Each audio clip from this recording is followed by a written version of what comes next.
with Althaar. Welcome to the fairgrounds, kid. How I wound up with an incredibly friendly roommate who can reduce me to a puking, screaming ball of jelly. Don't put that toxic material near me, probably. And now I can't eat soup. I have the feeling it has to do with how much you suck. What the hell? You know, Xtopps, for a glitched out peanut butter junkie, you are the cagiest 3D cribbage player I have ever met. You think a clogged grease trap did this? Of course it's vent biters! Without steamed milk, it's just a glorified cup of diner coffee. I never liked those smug little bastards. Althaar is being the best coolant processor he can be. Oh, a haberdasher. That's it, man.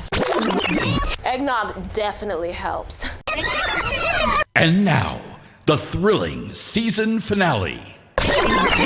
So, hey, you don't have to stand out there in the hall. Come on in and join the party. Will do. I could use a good strong drink.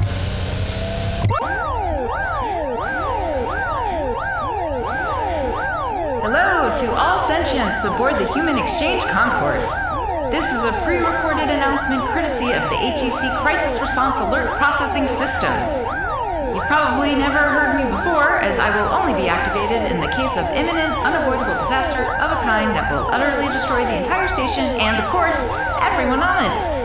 Since I have been activated, it stands to reason that your existence will shortly be coming to a close. Please take a moment to reflect on what brought you to this point and whether it was all worth it. I'll check back in with you again soon, in the event that your destruction takes slightly longer than anticipated. Thank you.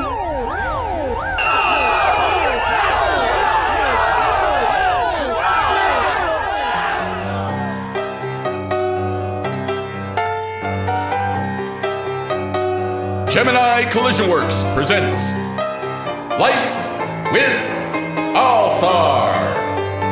Episode 13. Mars flies in a Klein bottle. God damn it! It's not just the doors. My phone isn't getting any signal either. Of course this would happen just when Stella shows up. We're finally about to have a real date. Or, okay, calling it a date might be rounding up a little bit, but we were at least going to have an actual conversation while nothing was trying to kill us. It is most unfortunate, friend John, but no doubt all will be well. Even now the commander is about to speak. Surely she and the clever crew of the fairgrounds will be finding a solution to the current crisis with a great swiftness. And if not, Althaar is certain that Specialist Rays will be amenable to making reschedulement of the conversation that may or may not be a date. It is not to worry, dear friend. But what about that weird announcement? I've never heard that before. What if something's gone wrong that's somehow even worse than all the things that are constantly going wrong on this orbital Schwitter's assemblage? What if Stella dies out there? Or I die in here? I'll never know if she was actually flirting with me in that elevator. Does breaking the neck of a vent biter with your bare hands count as flirting to a sanitation engineer? Althaar studies have not prepared him to answer this question, friend John. Quiet. Apologies. Althaar will add it to his list of research action items. John, quit mooning over the Amazonian warrior goddess who might actually be interested in you romantically, and help me check out the wiring in the door systems. Quiet, everyone. Pretty sure everything in there is bigger than 16 gauge, but it can't hurt to take a look. Come on. Would you all just shut up for a moment? Phew. Damn it, where's that comms link setting? Everyone shut your now-forsaken traps! Right! Now keep it down or I'll use this thing again. Okay. Now I don't know what the story was with that announcement or why the doors have gone into lockdown mode, but come on, people. This is the fairgrounds. If you're still here, you're already a survivor of at least a couple dozen life-threatening disasters. So let's just keep it together, and I'm sure we'll be hearing from the bridge crew shortly. Commander, we can't just wait around in here. We're trapped. We're isolated. Our lines of communication have been taken out. Doesn't that suggest that some sinister force is deliberately trying to interfere with command and security operations so they can spread havoc with that fake, panic-inducing announcement? No, Corporal. It suggests that the fairgrounds is a sagging old rust bucket that a far more merciful League of Humans would have taken out behind the barn with a shotgun and put out of its misery a long, long time ago. But Commander, this would be the perfect prelude to an assault from a hostile alien force. Dormer, never attribute any problem on the fairgrounds to malice that can be attributed to the stupidity of its designers. And in any case, there's one line of communication that can't be cut off. Lieutenant, I know you can hear me, or sense me, or travel back from the future to tell yourself I'm saying this now. Can you get in here, please? Yes, hello, Commander. I expect all of you are finding recent events somewhat troubling. Being trapped incommunicado behind a blast door while some bizarre announcement system I've never heard of is telling us we're all about to die? Yes, Frall. As the station's commander, I do find that a topic of concern. Not to mention the impending secret attack by hostile alien forces that this sabotage clearly portends. Corporal Dormer, that is enough. There's no portending. This is not a secret alien attack. Frall, this isn't a secret alien attack, is it? No, Commander. There are no aliens currently attacking the fairgrounds, secretly or otherwise. Okay, good. Although it's almost a pity. Dealing with a crisis that wasn't caused by something infuriatingly stupid might make for a nice change. Careful what you wish for, Mindy. Don't you dare start up again with the ominous foreboding, Frall. I am not in the mood. All right, status report, please. What do we know? Practically everything, sir. Frall, I would like you to explain to me what the problem is. The current problem. Specifically, the problem that is keeping me trapped in the electric egg and interfering with comms and playing weird apocalyptic announcements. And I would like you to provide this explanation in terms I can understand without any metaphysical discursions, if you please. Very well, Commander. Within those parameters, I can say only that half of the doors on the station have sealed themselves shut, while the other half are locked in a fully open position. All comms transmission nodes are currently non-functional, including HECnet components, rendering all comm links, phones, and pagers on station completely useless for communications purposes.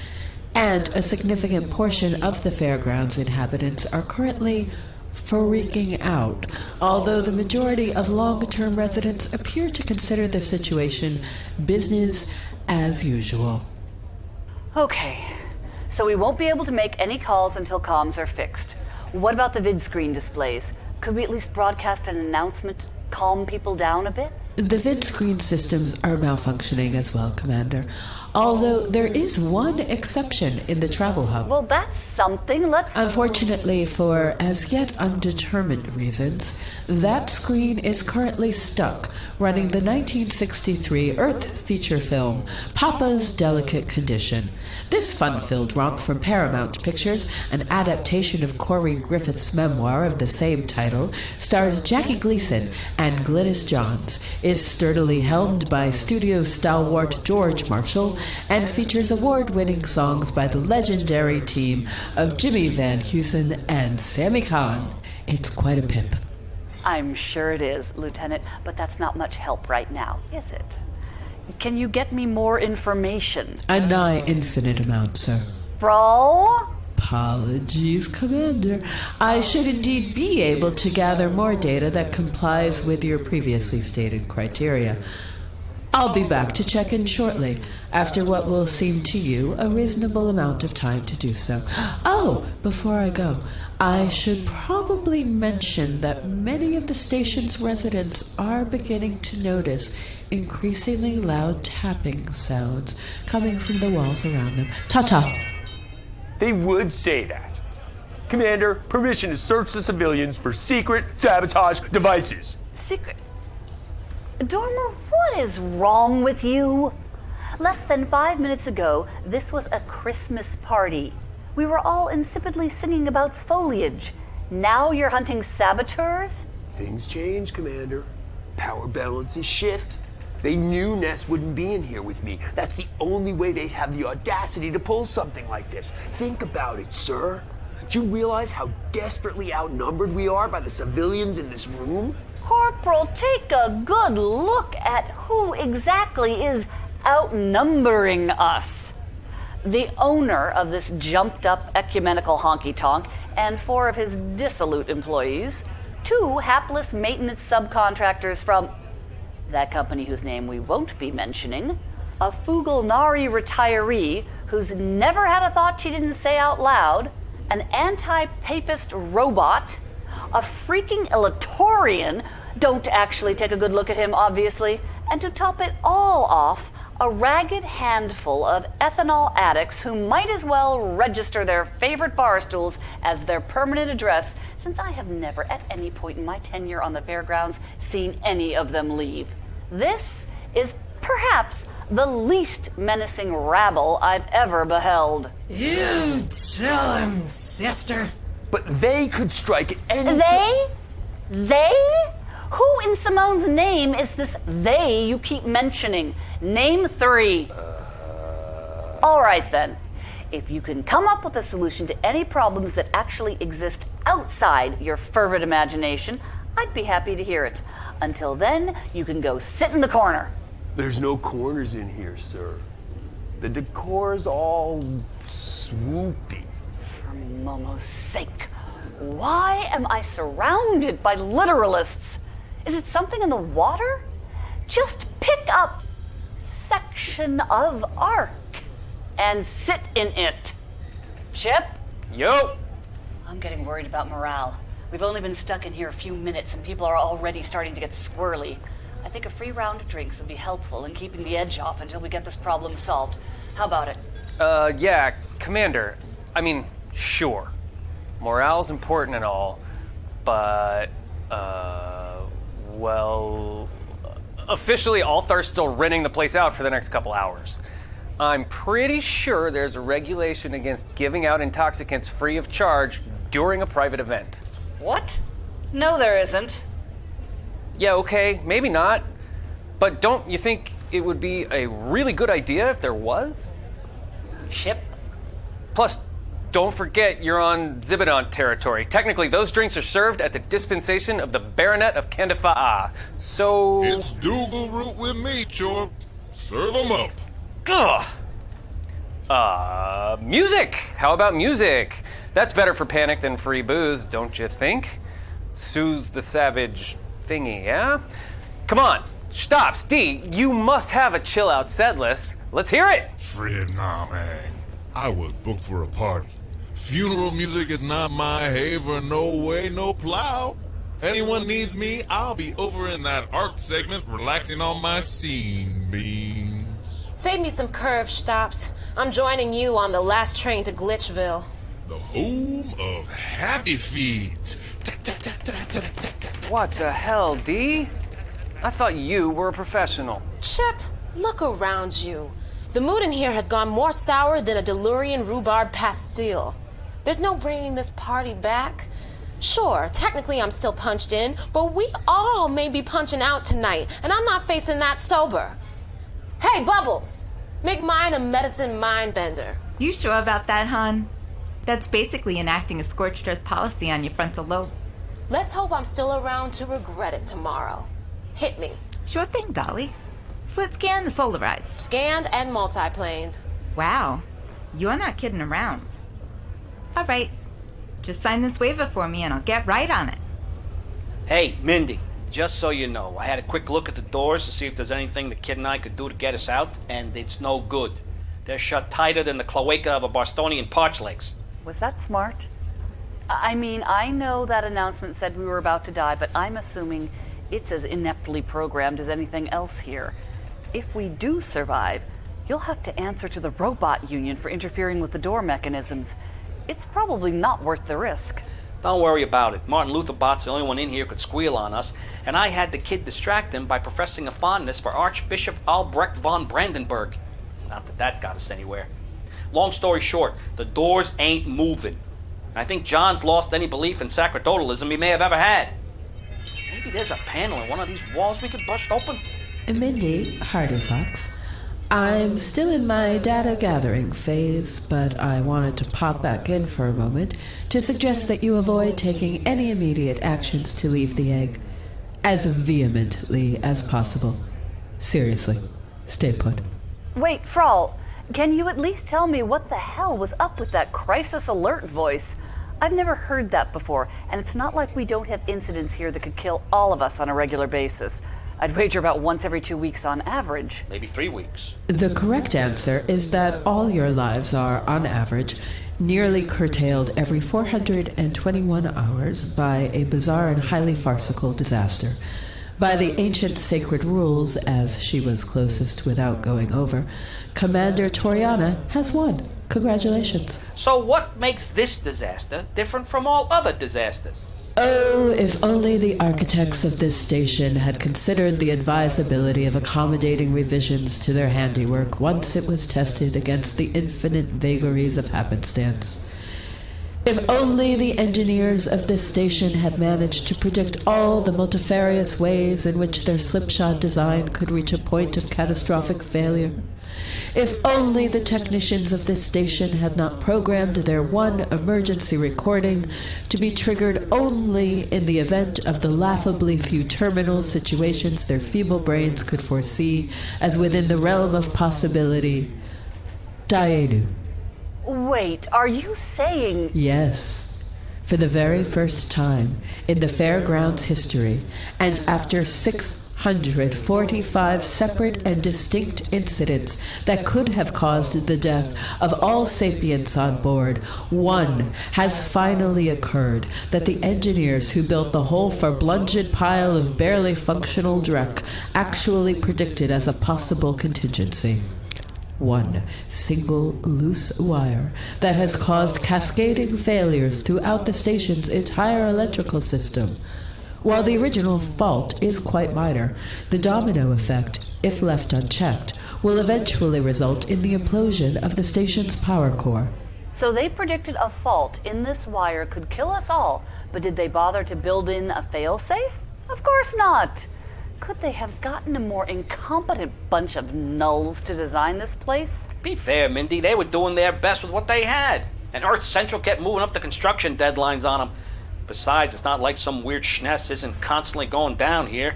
That's got to take a toll on the old heap. Your broad-mindedness is admirable, Mr. Fornes, but overly charitable in my opinion. For one thing, while the designers did manage to successfully predict this exact eventuality, they nevertheless neglected to program a specific response to it in the station's automated protocols, which therefore has caused the system to implement its default emergency response, a full station lockdown and shutdown of non-essential systems. The ensuing impossibility of travel and communication means that the emergency response system itself is blocking every possible means of solving what is, at heart, an incredibly simple, if lethal, malfunction. Clever, no? Typical. All right, well, at least now we know what the problem is. Go jiggle that wire back into place so we can get out of here. I can understand how that would appear to be the most efficient and sensible solution, Commander, from your perspective. However, I must regretfully inform you that such an action on my part would have repercussions you would find extremely undesirable. More undesirable than getting vaporized in a power core implosion? Yes. Really? Yes. You can't possibly expect me to believe... Commander, we've served together for some time now, and I believe we've forged an effective and amiable working relationship. While I may amuse myself with the occasional bit of drollery at the expense of my corporeal fellow crew persons, I do in fact have your best interests at heart. I can only ask that the accumulated weight of our shared experience will be enough for you to take me at my word on this. You don't want me touching that wire. Okay. One of the robots, then. It may take them a little while to get around the sealed doors, but... Alas, Commander, I'm afraid the wire in question is very small. Are you telling me the robots would let everyone on this station die rather than violate the terms of their contract? Do you really need to ask, sir? No! And you're saying I shouldn't be figuring out how to get through one of these walls here? So we can get to this loose wire as fast as possible? Well, I don't want to make undue assumptions about the preferences of those of you confined to a four-dimensional existence, but I was under the impression that if you were all indeed going to die, an abrupt demise by either explosion or implosion might be considerably preferable to being rent limb from limb by tiny razor-sharp teeth. Oh, no. Yes, sir. To put it bluntly, while all of the current malfunctions could be easily solved in a matter of seconds by simply reconnecting one loose wire in Escape Pod Bay 17, between you and that wire is an unprecedentedly large infestation of vent biters running amok. Unprecedentedly large? Why? I thought jettisoning all that excess pineapple juice was supposed to put a stop to that. Indeed, Commander. The vent biter population bump from the spillage was much smaller than it would have been had we not dealt with the asorbic aerator in a timely fashion. But it was still significant, and with half of the doors on the station sealed shut, impeding sanitation's attempts at containment, and the other half stuck open, leaving a sizable percentage of the civilian population without anywhere to seek shelter, the fairgrounds has become little more than an indium tin-coated vent-biter lunch wagon.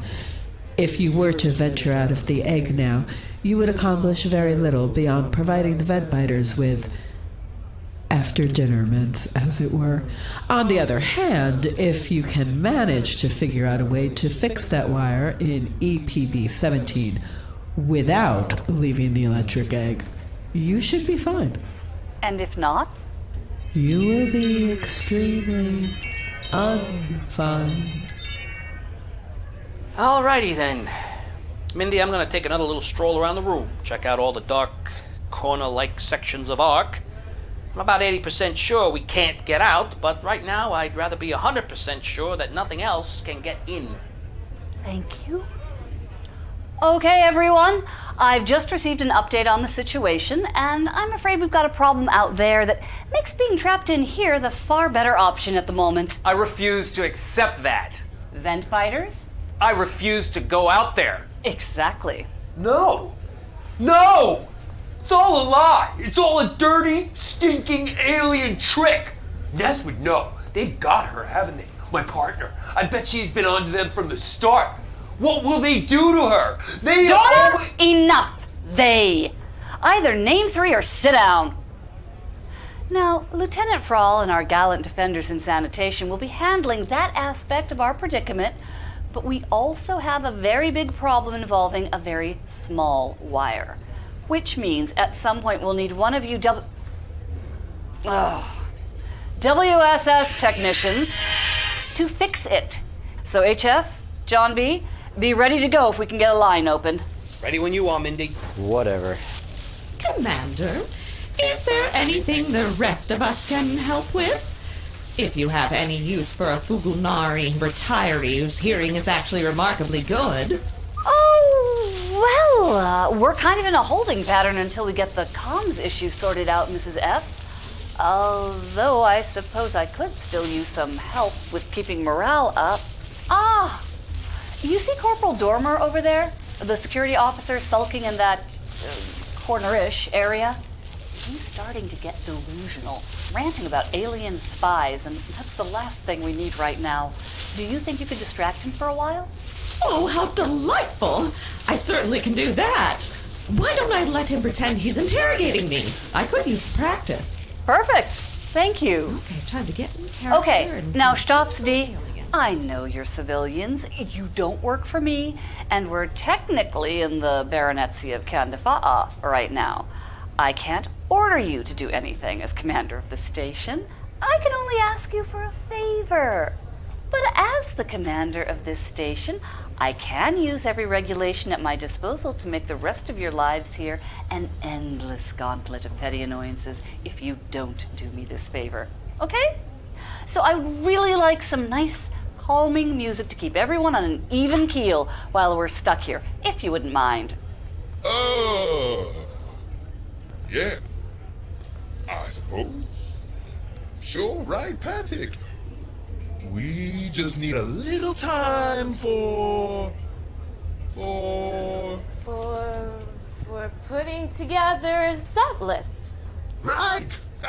Yeah, I mean, if you're gonna be sucking vacuum, you don't want to do it to the wrong harmonics. Yeah? Could really frill with your post-mortem vibe. Just give us a few mind benders. Minutes. That's not what I... Look, we don't need a vacuum-sucking soundtrack. I'm sure we'll get through this the same way we have every other disaster on the fairgrounds.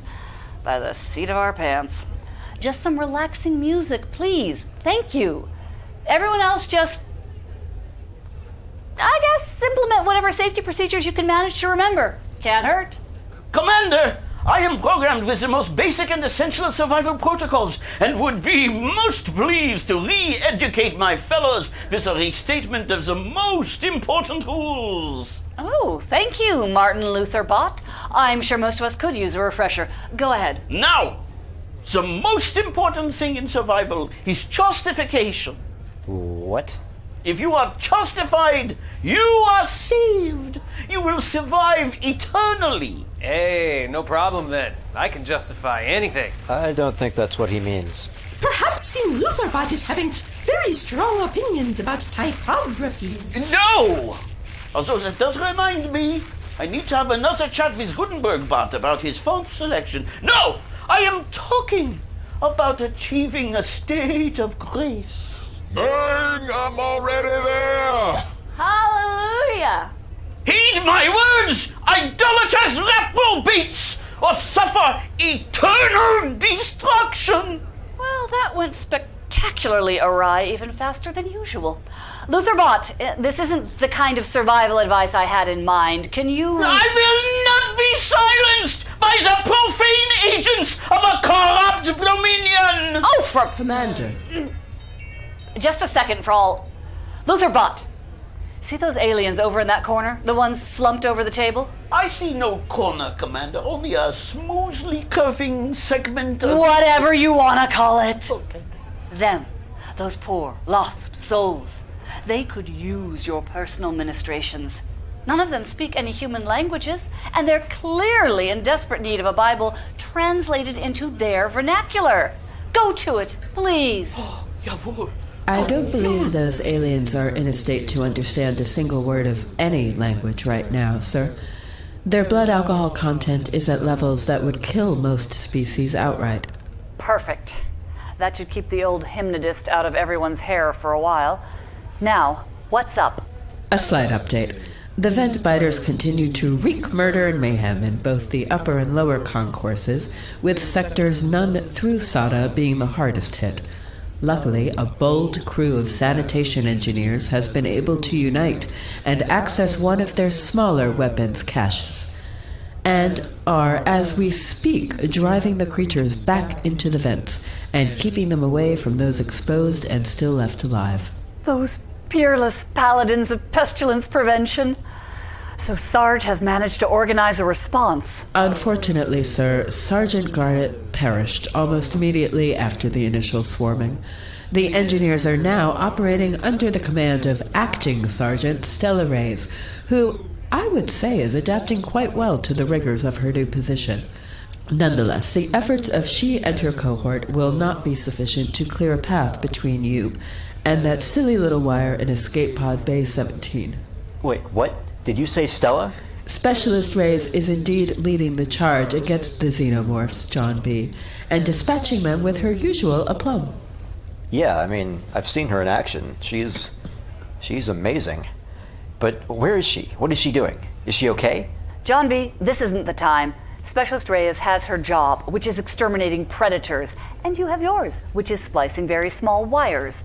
We need both of you doing your jobs in order to save all of our lives, okay?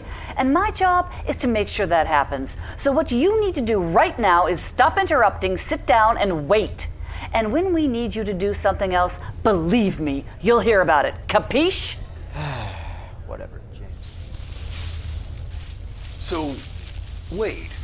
You're an advanced scout for an alien takeover of human space, and there are agents just like you working in every league of human system, even on Earth? And you're planning to subjugate us under a dictatorship of plant beings? Yeah, see? Us plants are gonna take over the whole operations, you get it? We calls it the Fulgenary Ascendancy for a reason, mister. And we're already in position to rise up and take you down, see? Our tendrils are everywhere. In every corner, in every garden, in every indoor landscaping feature, in the offices of every League of Humans administration building. There ain't nothing you can do about it, sucker. It's already begun. Yeah, but now I know. And I'm going to tell everyone. And I'll be the hero. So there's Mrs. Stone Cold Frondrinax.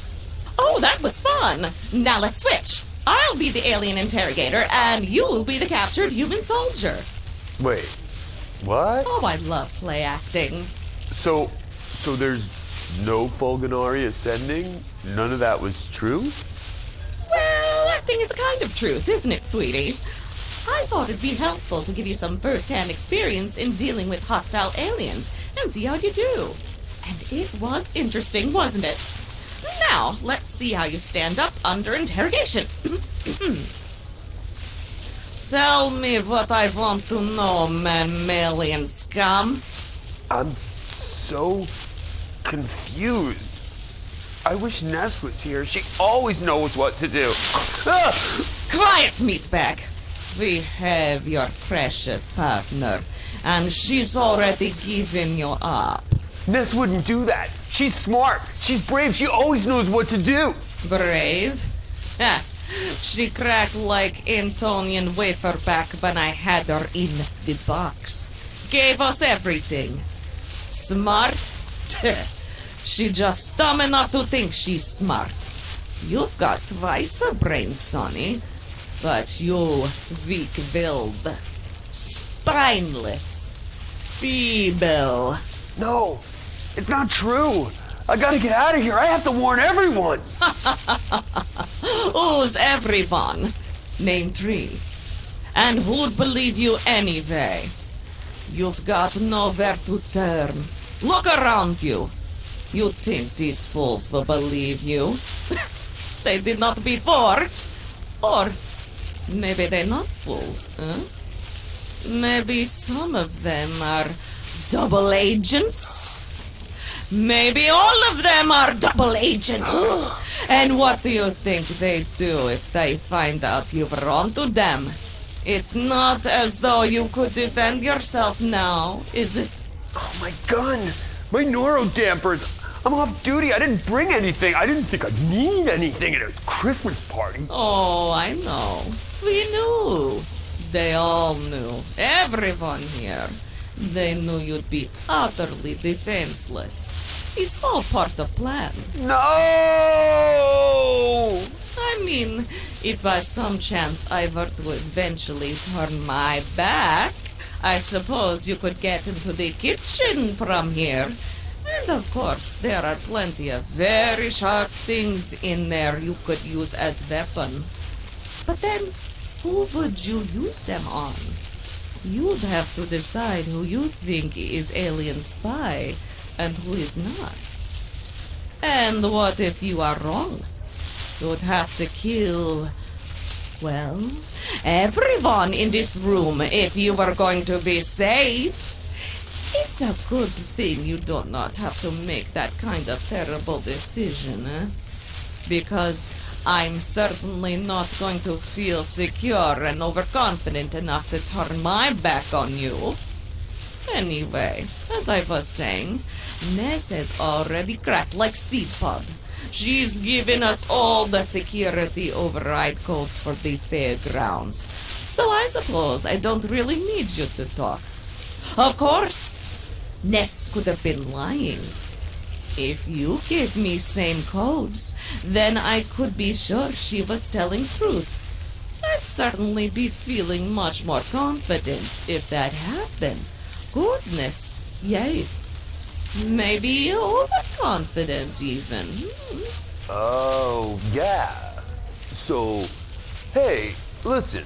there's something I think you should know, okay? There's a master override security code for the whole fairgrounds that'll give you total system access. It's a pain to remember, and you gotta get it exactly right, otherwise it locks you out and flags an alert to your location. It only works on the terminals in the... Friend John, Althaar is approaching you from the rearward direction. Do not be turning suddenly, please. Thanks for the heads up, Althaar, but I've gotten pretty good at keeping track of where you are, what with the little clicking noises and that kind of vinegar and burning electronics smell you put out. Oh, Friend John is indeed a human of great resourcefulness and discernment. Yeah, thanks. Oh, Friend John appears to be experiencing the upset.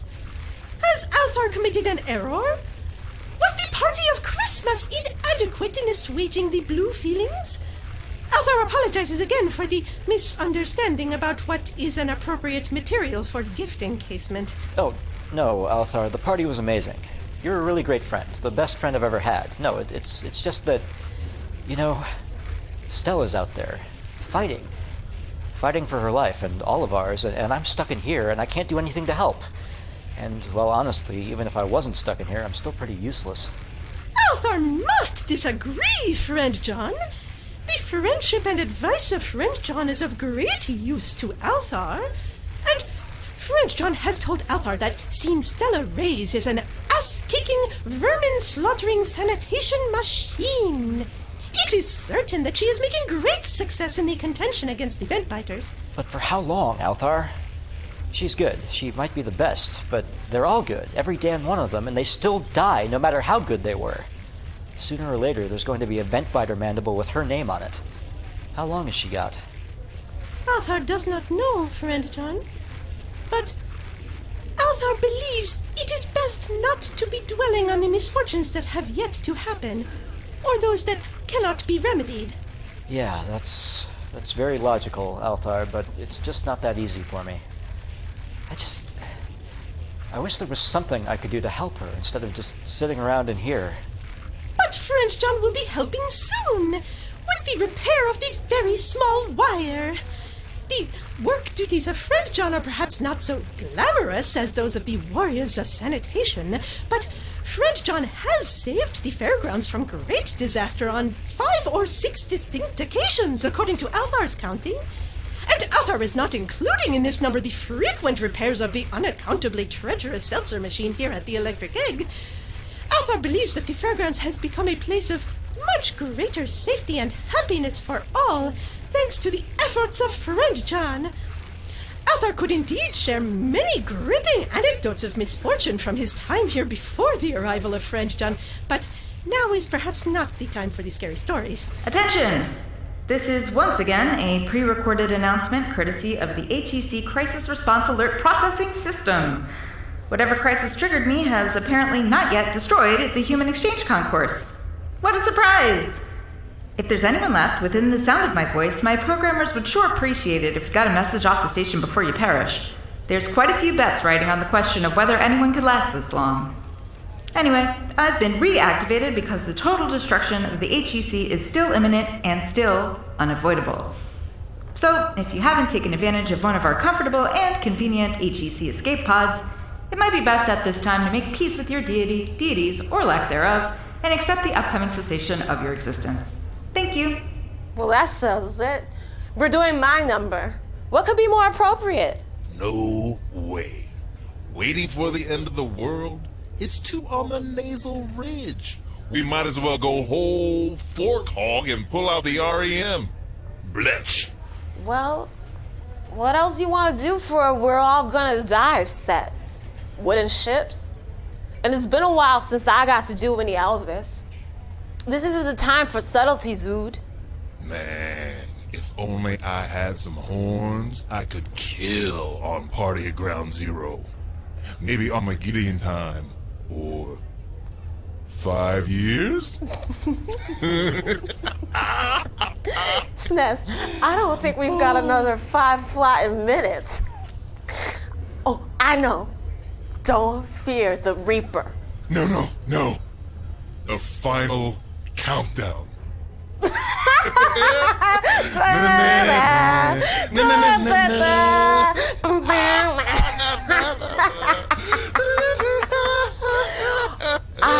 got it. I know. Always wanted to do it. No. Is that all there is? You know it? It's the story of my life, Zuri. Sopon, Yeah, Chip? what is it I always say? Never sign a deal with an Arcturian fartle hauler, no matter how good the terms. It's never worth the hassle. No, not that one. I don't trust that frilling Miss Cloud. Nope. True, but nope. Always know the codes better than the fire inspectors. Come on, man. My motto, my personal philosophy, my raison d'etre. Oh! Never, not ever, not once, give away 1 credit from the till. That's it. Even when someone gets a drink on the house, that's not a handout. That's a purchase of future goodwill. Nobody, but nobody gets anything off me for free. But you know what, Sopon? Right about now, I'm ready to chuck the whole thing and give away the whole floating egg. Whoa, boss. I've had it, Sopon. The business I'm getting isn't worth the business I'm getting. And what have I got to show for it now? The best damn bar in human space? Sure, for like the next 5 minutes. Chip, do you really think we're all about to kick the containment unit? Yeah. We all heard that weirdly perky automated harbinger of doom. And you're just taking that thing's word for it? The announcement system that was put together by the same bunch of nulls who designed the rest of this place? Oh. Huh. It'll be fine. Probably. Anyway, what are you gonna do? Develop a new personal philosophy in the next 5 minutes? Either you'll have time for regrets later, or there'll be nothing left if you regret anything. And come on, there is no possible time stream where you give away the electric egg. You think I'm not serious about this? Selling the egg for a truly obscene amount of brioche? Sure. Giving it away? Not by all the 65 sons. I know you, Chip. Fair enough. Okay, thanks for the pep talk, Soaps. Sometimes I forget you're not just here to make the best martinis outside of the solar system. No sombrero, Chip. I'm a bartender. Talking to maudlin drunks is like 2/3 of my job. And there you go. So now I suppose we just wait for word from Frall. How many times do you think we've done this over all the years we've been here, put together? Sat around waiting for something that will avert our imminent demise. I'm sure Frall could give you the exact number if you're really interested. I'm not. Hardyfox, I hate to say this, but I've got a bad feeling about this one. Maybe it's just the weight, being stuck in here without any control over the situation, but I'm starting to worry that we might not get ourselves a Felis Ex Machina this time. This might be it. I've already done everything I can do from in here, and there's nothing left but sitting here thinking about what I might have done with the rest of my life. I don't care for it. Well, I had some plans for the future, but, you know, you gotta live like every day could be your last. And compared to some of the days I've had, this isn't such a bad one to go out with. Good food, good company. Commander! On the other hand, I have done all I can to bring those besotted souls to the bosom of the church. But yeah, I believe I have reached the limits of my linguistic abilities. Is there a more fruitful manner that I may be of service to the community through my actions? Perhaps I might lead these hapless prisoners of misfortune in a rousing chorus of Aus tiefer Not schrei ich zu dir. No, thank you. You know, LutherBot, I'm just noticing that vent over there in the corner, or arc section, or whatever. The grating on there looks pretty flimsy. I sure hope that no demonic vent biters can get in through there and rip us apart before we attain a proper understanding of Virgil's bucolics and Georgics. No! Mindy, what are you talking about? That's part of the egg's internal system. Nothing can get in through that thing.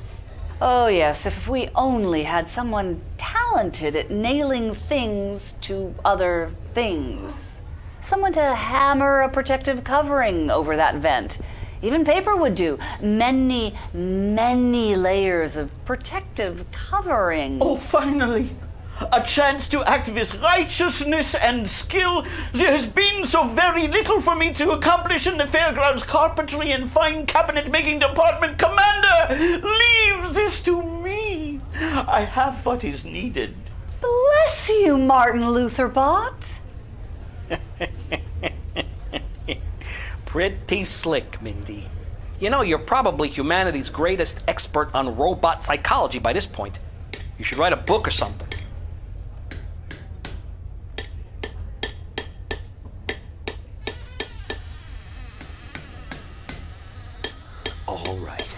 All right, you aliens. I'm armed now, and you're not going to take over my station whether you like it or not. Name 3, Commander. Oh, I'll name 3. How about Frinkel and John B. and you, Commander? All alien spies, aren't you?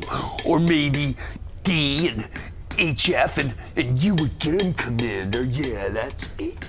All of you alien spies. Maybe these aliens here too. Can't trust any of you. Even that Althaurian, that's biological warfare is what it is. Right. Nobody. Even a robot can be an alien spy too. Just like you antinomian. Was? Commander. Frall, finally, what's happening out there? A great deal, Commander. Can you not? You're my only connection to the outside world here, and I can't make decisions without information. Isn't there some way for me to see what's going on? I could indeed project an image for you of current events from around the station if you believe that would be helpful. Yes, please. No! Oh! Oh! Oh!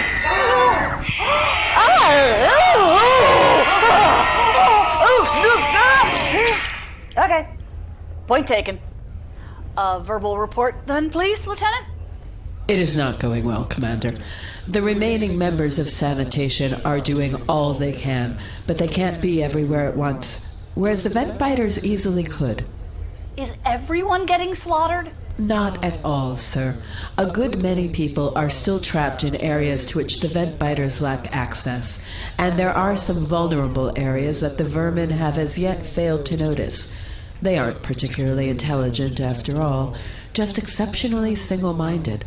I'd say that at a rough estimate, they've managed to kill or seriously injure somewhere between 25 and 30% of all sapients on the fairgrounds. 25 to 30.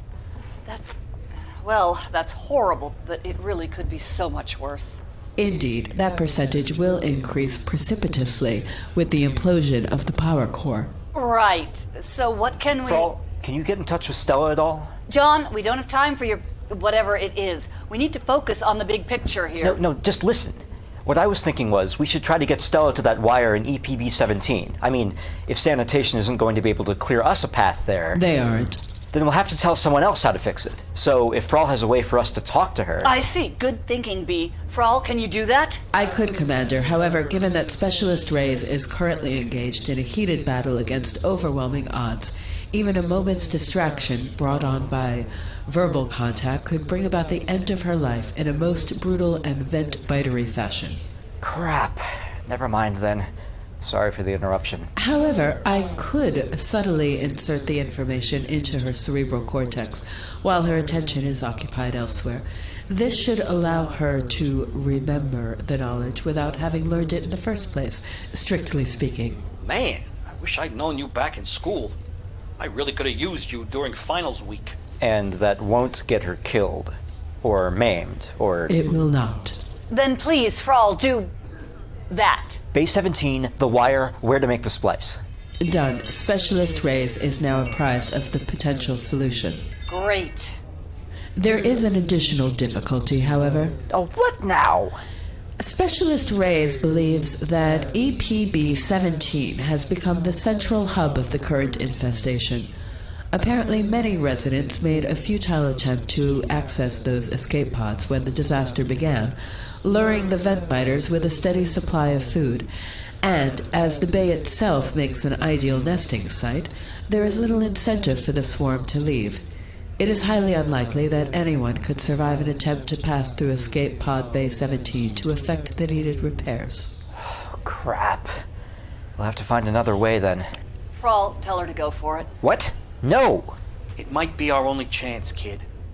We've got to get to that wire. We're running out of time, and Stella's the only one who can do it. But it's suicide! Isn't that what you said, Frall? Not technically, no.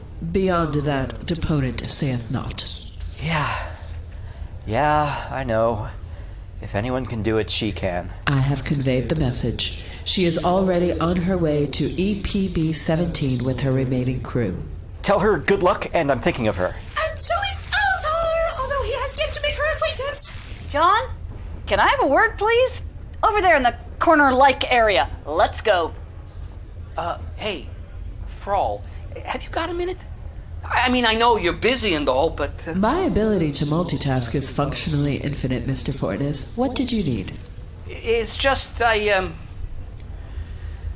left Miss Sophie at home tonight. I didn't think she'd be up for a party. And I'm getting kind of worried about her. The door to my quarters isn't open, is it? I'd hate to think of my little fluffy woobums and those things. Of course. I have been checking in on the darling Miss Sophie, and you have no cause for concern. She has remained asleep behind a firmly locked door throughout the entire event. At the current moment, she is dreaming of moving objects that are vaguely bunny-like, as she has never seen an actual bunny, and her paws and nose are twitching adorably. Oh. I'm all good then. Thanks, Frall. John, seriously! Do you really think saying hi to your crush is the best use of Stella's attention or Frall's time? Well, Frall would probably say they've got all the time in the universe, but still, get it together! But she's probably going to die. I didn't want her to think no one cared. She's a professional. She's our only hope of surviving this, and she doesn't need any distractions. None of us can be thinking about our personal feelings right now, all right? We need to stay focused on the problem that's still threatening to destroy all of us. That's exactly what I intend to do, my traitorous commander. Oh, yes. Corporal Dormer, what in Hazel's name do you think you're doing? Let Martin LutherBot go and put that thing down. Ha! You'd like that, wouldn't you? But I'm gonna do my duty, Commander, despite your transparent attempts to hobble my investigation. I've captured this alien spy, disguised as a robot, disguised as a human menial laborer. We are beggars, this is true. What? Disguised as a... Why would a robot spy on humans for aliens? And why would anyone spy on the fairgrounds? Shut up! All right. Okay, all right.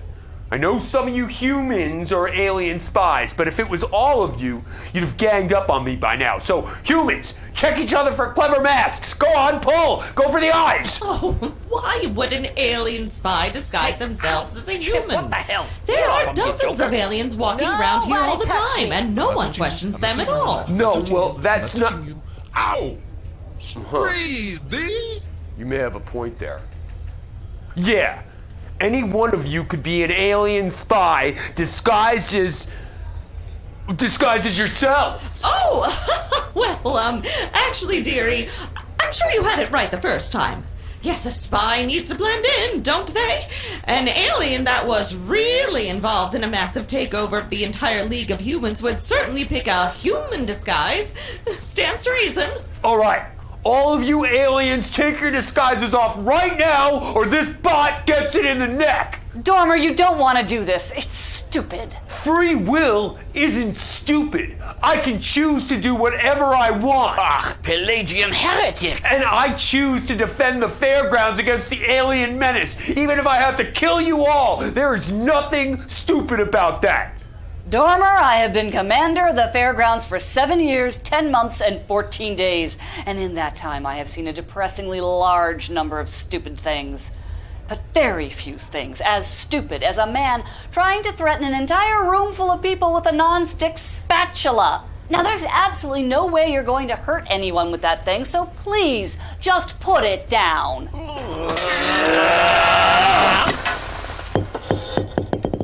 Well, there's that famous fairgrounds craps being shipped for you. I guess I should have known better than to trust a bot's head to stay attached around here. What the hell are you all waiting for? He's got nothing but a bent spatula. Restrain him. Don't come near me. Don't come. Hey, Kwontz! Oh, you little putz. Get off me. Get off. The ones at the bottom. The ones at the bottom. Get off. Try to run now. Get off. Get off. Get a on my wrist. You know it's gonna hurt you more than it's gonna hurt me. Hey, everyone. He's good. So, Xtopps and I were thinking we'd do one last little number for y'all before we explode. Or implode? Anyway, this is a traditional Earth hymn, a favorite of ours that gets sung at times like this. Xtopps and I both like it a lot. And for reasons that nobody seems to know, it's called Van Dyke Parks. Here you go.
The automatic pre-recorded crisis response alert processing system. Hi. So, I'm not really sure what to tell you here, because if you're hearing this, we've already exceeded death way longer than we anticipated. And frankly, what are the odds that our estimates could be off by that much, right? I don't even know why we're recording this. Anyway, yeah. We already did that whole make peace with your inevitable demise thing in the last announcement, so what else? I guess, good job! I mean, if you're still hearing this, it means that the sensors are still detecting a terminal problem somewhere on the HEC, so don't pat yourselves on the back too hard. Or I guess the sensors could be wrong, maybe. But, I mean, this place was designed by a huge committee, so there's no way they overlooked anything important. You're definitely gonna die. But if you've made it this long, I guess you might as well keep doing whatever you're doing. Couldn't hurt. Okay, so bye then. Great. Althaar is not wishing to insult his dear human friends, but he is having a very difficult time understanding the decisions made by the designers of the fairgrounds. These announcements seem to Althaar to be very bad and stupid. Can Frendjon make explanation? There's no other explanation, Althaar. That's exactly what they are. Bad and stupid. That's what a lot of we humans are sometimes. Oh. John? John B? Lieutenant Frall? Where are you? I can't see you. I'm down here in your drinking glass. Oh, Althaar was not aware that Lieutenant Frallen-Br'ar could assume liquid form. Fascination. John, I need to speak to you and Althaar privately. I'd suggest casually taking your drink into the green room. Oh, Althaar welcomes the opportunity to perform an intrigue with his dear friend John. I don't think it counts as intrigue if you announce it to the entire room, buddy. That's better. Frall, why did we need to come in here to talk? You can beam knowledge straight into my head, or just whisper or something. That would have been slightly easier for me, but exponentially less fun. I'd have preferred to manifest in something a little stronger than water, but can't be helped. Sorry. I had enough liquor today to hold me for a while. For several whiles, actually. So what's the big secret? John, I have been in psychic communication again with Specialist Reyes, and was eventually able to let her know of your concern for her, without distracting her in any way from her work. She was grateful for your thoughts and wanted to let you know that she appreciated it. Oh, good. I mean, I wouldn't want her to think I didn't think she could handle it. I mean, she obviously can. She's a badass, and she'll be okay. She also wanted me to let you know that she doesn't believe she will survive this battle, and that she is sorry she didn't get to know you better. She always believed this was how she would go, but she never expected there to be anyone who would remember her afterward. Where is she? Specialist Reyes, knowing that all our lives depended on her getting to the wire in EPB 17, has fought her way there, with truly awe-inspiring skill and bravery, but unfortunately she is now separated from the rest of her team, pinned down across the bay from her target, and the vent biters are close to having her surrounded. She will not last very much longer at this rate, I'm afraid. Huh. So, that's it then. It's over. Oh, I wouldn't say that, John. Perhaps you should take another moment to consider the situation. Okay. You know what? It's probably pretty stupid to cuss out a nigh-omnipotent energy cloud, but we're about to be annihilated anyway, so screw it! I have had it with you, Frall! I've had it with the cryptic warnings, the barely veiled insults, the smugness! When I started here, I thought having a non-corporeal, multidimensional being on the crew must be incredibly helpful, but now it turns out to be a total pain in the ass! You may be surprised to know that I can relate, John B. Many aspects of my consciousness find some of the other parts exceptionally annoying. And they're not always the same parts, funnily enough. There is one of my manifestations that finds every single thing I do to be utterly hilarious, regardless of circumstance. Anyway, I would like you to know that all hope is not yet lost. I brought you and Althaar into this room together for a reason. I told you about the precise situation of Specialist Reyes for a reason, and I was in your water glass for a reason. Although I admit the water glass was mostly for my own amusement, and unfortunately there is a reason I can't do or say anything more to help you. Oh, and there is also a reason I'm telling you to stop calling yourself useless all the time, but that one has less to do with the ineluctable decreta of space-time. Self-deprecation helps no one, John. Well, that was a hell of a ride. Indeed, friend John.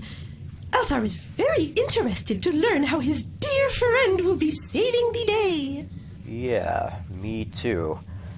Okay, if Frall's right, then there's still something we can do to get out of this. I just have to figure out what that is. It is unfortunate that the pods of escaping cannot be used for getting out in the literal sense. Then the survival will be assured. Right. As if the vent biters weren't causing enough problems. They're between us and all the escape pods. The only things we could use to get away from here. So, why not let them have the pods? That's it. Come on, Althaar. Everyone, I've got it. I know how to fix this. Yes, John. Frall told us you'd have a solution. We've just been sitting here waiting for you to come out of the office, so spill it. They what? Oh, right. Anyway, the wire we need to fix is on the other side of the escape pod bay from where Stella is now, right? But she can't get to it because there's a nest of vent biters in the way. So, if we could lure those vent biters into the escape pods and then launch them, she'd be able to get to the wire. I guess. Really, Frall? That's the big revelation you had us all sitting around on pins and needles for? Yes. Fine. Will it work? In general terms, Mindy, yes. However, you may have noticed that while it is a plausible plan in general terms, there are some specifics missing. All of them, in fact. For example, the means of luring the vent biters into the escape pods. Yes, John B's plan could work if implemented properly, but at the current moment its efficacy is only at about 20%. But that means we've already got a 1 in 5 chance, right? That's better than nothing. Unfortunately, Mr. Fornes, I wasn't speaking probabilistically. If this plan is to succeed, every single component of it must function as intended. What I meant to convey is that a plan of 100% efficacy will save all of your lives, whereas anything short of that, well... I never thought I'd hear myself saying this, but I really miss brine shrimp. Okay. No, see, back on Tammuz Beta, the plowpedes would get all of these parasitic infections, right? But all we had to do when that happened was set up a simple brine shrimp cylinder to draw the things off. Worked on anything carnivorous you could think of. I don't see why a vent biter would be any different. If we could just get some brine shrimp into those pods. That's 38% right there. Brine shrimp. Those little jackers? They're all over the damn place. I had to install a whole complicated, expensive filter system in here after that inspector came through, just to get the water back up to ICSB potability standards. So there's our bait. And you're up to 46%. But how can the brine shrimp be conveyed into the pods of escape? There are communicators in the escape pods, right? Could we start a feedback loop on like a frequency that attracts the brine shrimp? There is such a frequency, but vent biters find it as repellent as brine shrimp do alluring. We're back down to 32%. Television! Frall, you told me about that when those obnoxious little branchiopods got loose in the first place. Sea monkeys love television. Can you reroute that movie that's playing in the travel hub to the monitors in the escape pods? Oh, what's playing? Papa's Delicate Condition. With Gleason? That's a pip. Isn't it just? Done. Shrimp are on the way. 59% now. How long will it take them to get there? Will Stella be able to hold out? Definitely not. Shit, we're so close. Where'd you say all this was going down? Escape pod bay 17. Which side? Main entrance or service elevator? Main entrance, beneath the control console. Patrick. All right, my numerous Zood. Tell Stella if she can just yoink the red handle at the right-hand side of that console, she'll open up this, abandoned maintenance storage cubby. She can stay tiled in there while the shrimp do their thing. Xtopps? Why the hell do you know about an abandoned... Oh, and, just tell her to ignore any, jars she might see lying around in there. Yeah? Never mind. Frall, where are we at? Up to 73%, Mindy. But you're not there yet. Even with the vent biters in the escape pods enjoying their sea monkey amuse-bouche, any attempt by Stella to cross the open floor of the pod bay will attract their attention, and they will then decide that she appears to be the tastier morsel. They would in fact be disappointed by her flavor compared to the brine shrimp, but unfortunately we have no way of convincing them of that.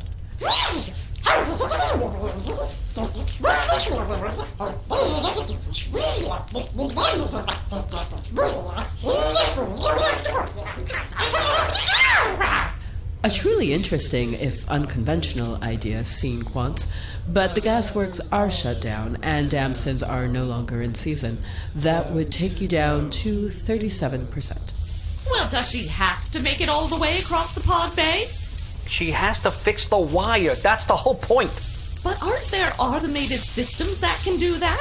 Is there any way to bring those back online? Oh, for the... Yes! Yes, of course there are! She doesn't have to make it to the other side of the bay. She just has to make it halfway. There's a command terminal there where she can reboot the auto repair.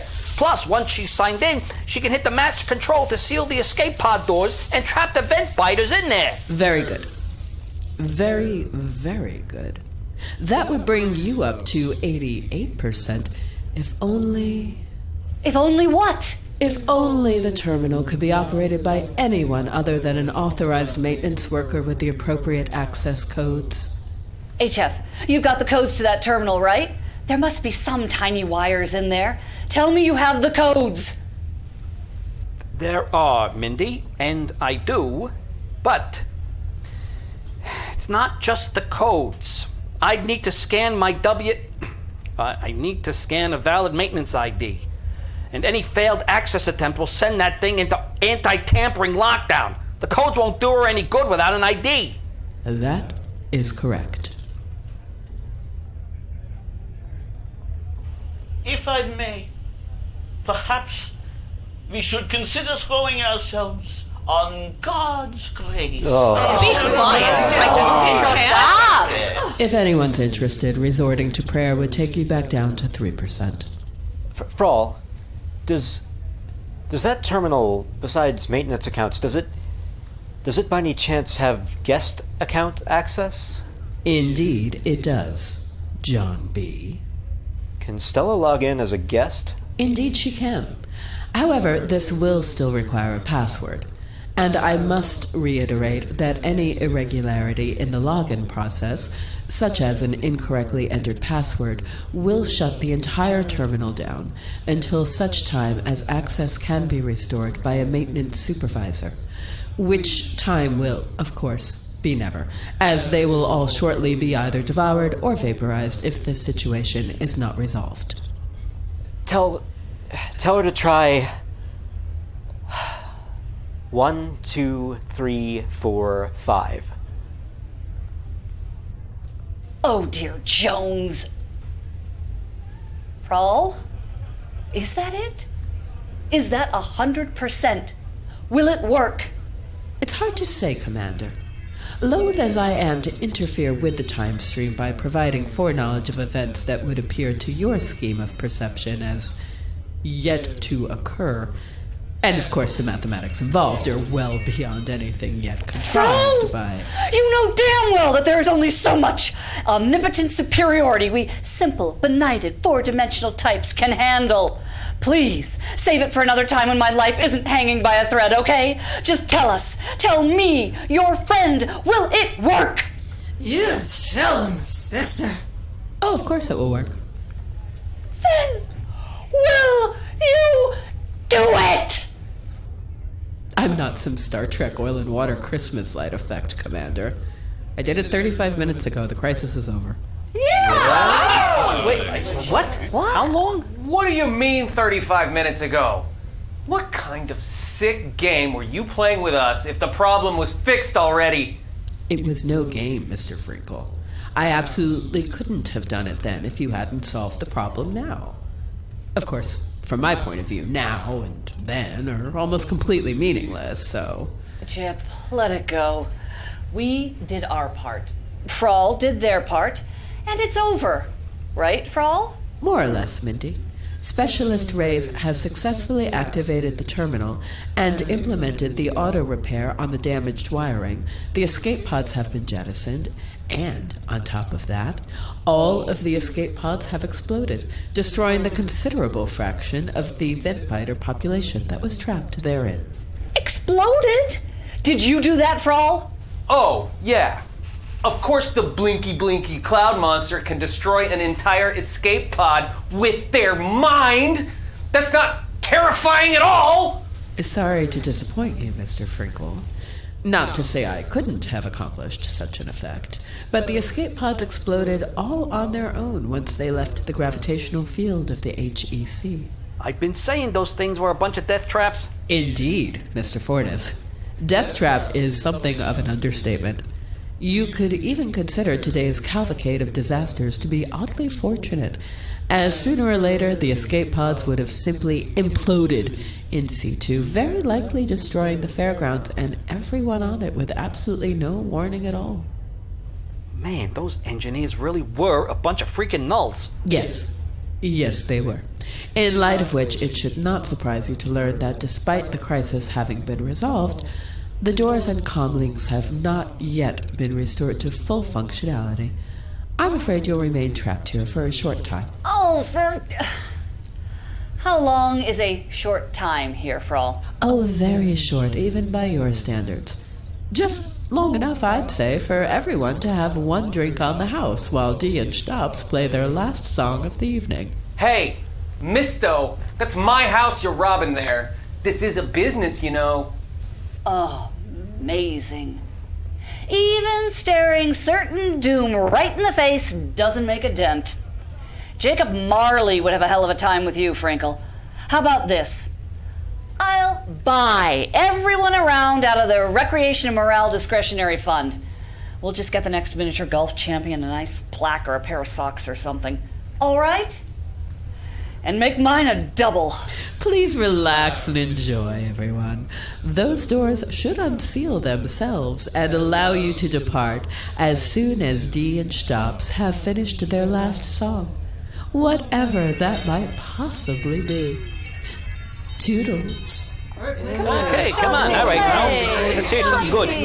Well, I guess if we have to do a song before we get out of here, I think I'd like to share one of my personal... I want to hear Beyond Uranus with a Flea Sport solo. All right. You know what? We human musicians and even some other folks, we get this all the time. Almost every damn show. Isn't that right, Xtopps? Every gig I've ever worked, Dee. And if it ever was funny, it sure as hell isn't now. But you drifters keep yelling it.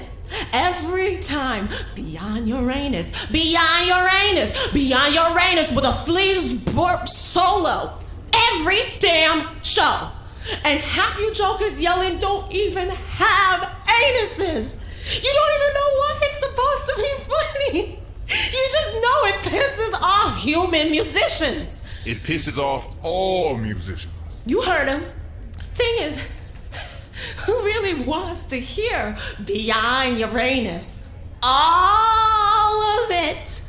No one. No one!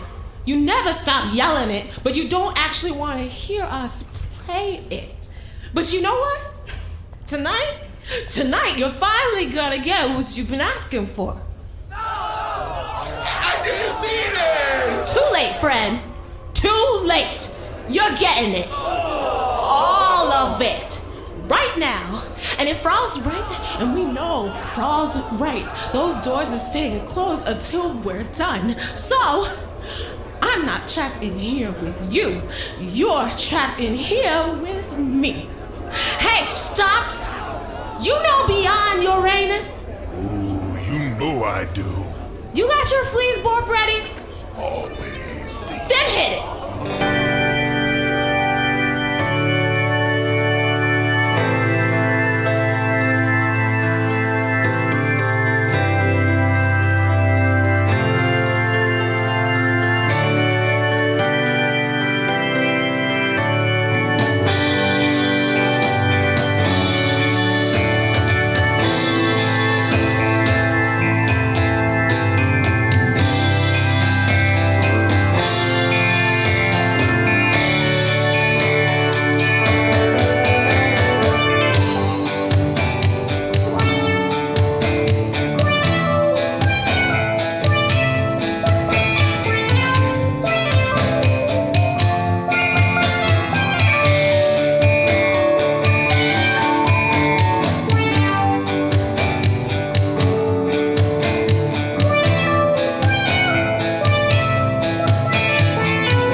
Somewhere out beyond Uranus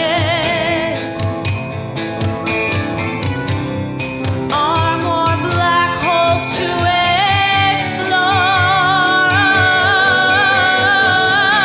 So many holes yet to explore.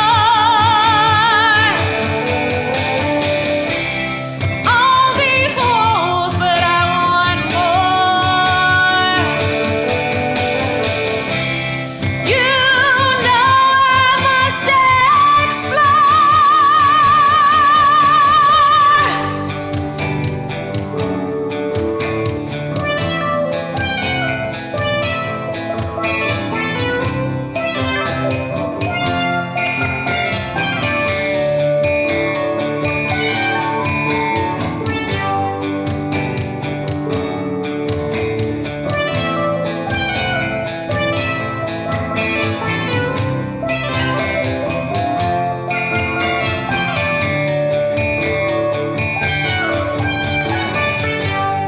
now the winds of Uranus.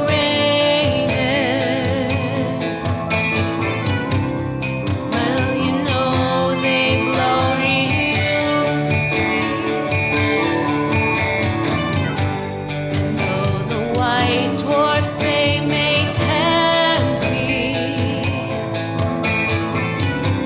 I know Uranus has more heat. But you can't keep me tied down, babe.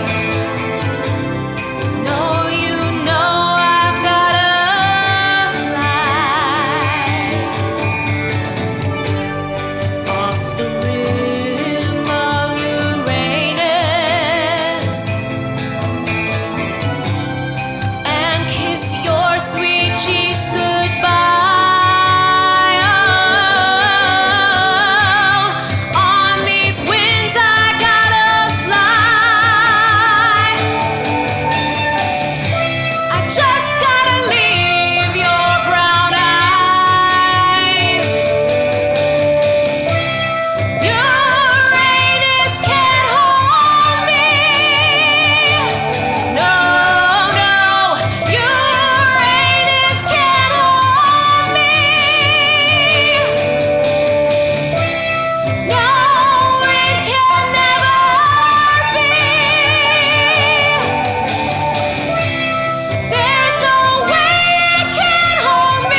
listening to Life with Althaar, episode 13. This episode was written by Ian W. Hill for Gemini Collision Works and featured John Amir as John B., Barrett Johnson as Althaar, Eli Ganias as Hardyfox Ivana Cullinan as Commander Torianna, Alyssa Simon as Lieutenant Commander Frall, Christopher Lee as Chip Frinkel, Derrick Peterson as Xtopps, Zuri Washington as Delilah Mallory, and Amanda Pergola as Mrs. Frondrinax with Friedman, Ian W. Hill, Philip Cruz, Linus Gelber, and Rose Andre. Life with Althaar was created by Berit Johnson and Ian W. Hill. Berit is the supervising producer, showrunner, and script supervisor. Ian is the audio producer, sound designer, and technical supervisor. The writers' room consists of Derrick, Ian, John, Amanda, Chris, Philip, Lex, and Linus. Theme and interstitial music composed and performed by Stefanic. Life with Althaar logo and illustration by Dean Ashby. Library music and sound effects licensed by LutherBot. The entire production is copyright 2019 Gemini Collision Works. This is the end of season 1 of Life with Althaar, but we'll be back on July 17th, 2020 with the first episode of our next season. And keep your senses activated for the occasional update from us in the meantime. Until then, let's enjoy the rest of Xtopps' sick please work solo on Beyond Uranus. And on behalf of all of us at Gemini Collision Works, thank you for your attention, and it's been a pleasure working for you this year.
Let's go home.